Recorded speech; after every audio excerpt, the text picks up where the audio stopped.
बहुत समय पहले की बात है। एक बड़े और समृद्ध राज्य में एक राजा शासन करता था। उसका नाम राजा विक्रम था। राजा विक्रम एक बहुत ही बुद्धिमान और न्यायप्रिय शासक था।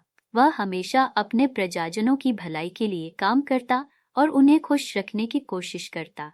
लेकिन एक दिन राजा विक्रम को महसूस हुआ कि अब उसकी उम्र ढल रही है और उसे एक योग्य उत्तराधिकारी की जरूरत है जो उसके राज्य का सही ढंग से संचालन कर सके। राजा विक्रम के कोई संतान नहीं थी, इसलिए उसने पूरे राज्य में यह घोषणा करवाई कि वह राज्य के युवाओं में से उत्तराधिकारी बनाएगा, लेकिन उत्तराधिकारी बनने के लिए एक विशेष परीक्षा रखी जाएगी। राजा ने आदेश दिया कि राज्य के हर गांव, कस्बे और शहर से युवा लड़के महल में आए।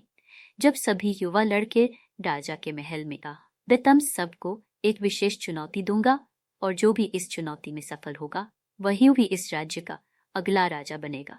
सभी युवा उत्साहित थे।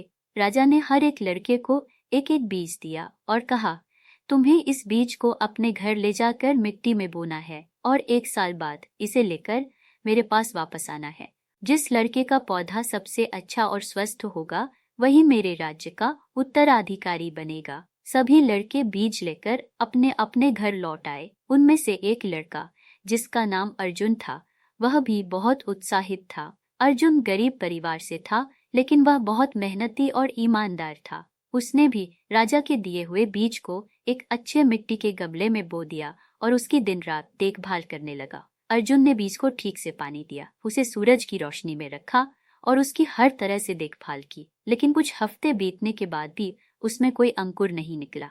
अर्जुन बहुत चिंतित हो गया, लेकिन उसने हार नहीं मानी। उसने बीज की देखभाल करना जारी रखा, लेकिन महीनों बाद भी गमले में कोई पौधा नहीं उगा। दूसरी ओर बाकी सभी लड़कों के गमलों में सुंदर और हरे भरे पौधे उग आए थे। अर्जुन के पड़ोसी लड़के उसे देखकर हंसते और कहते, तुम्हारे गमले में कुछ भी क्यों नहीं उगा? शायद तुमने सही से बीज की देखभाल नहीं की। अर्जुन को अपनी मेहनत और देखभाल पर पूरा विश्वास था, लेकिन फिर भी उसका बीज नहीं उगा।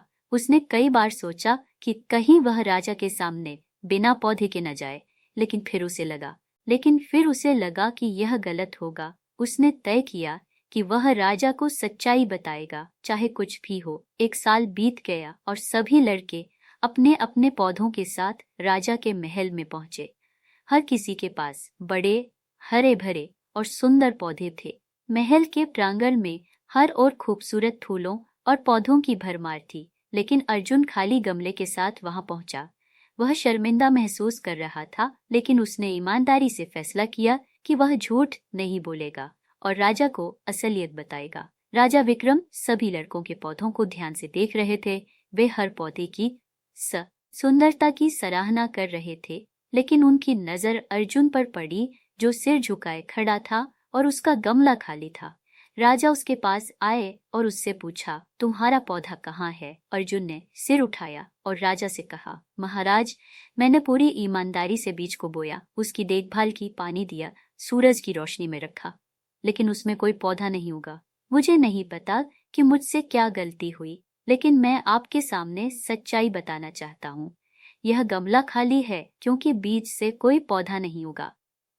सभी लोग अर्जुन की बात सुनकर हैरान हो गए। वे उस मूर्ख समझने लगे, लेकिन राजा ने मुस्कुराते हुए कहा, अर्जुन, तुम बहुत बहादुर हो। बाकी सभी लड़कों ने जो पौधे लाए हैं वे सुनसदी हैं, लेकिन तुम अकेले हो जिसने सच्चाई और ईमानदारी का मार्ग चुना है।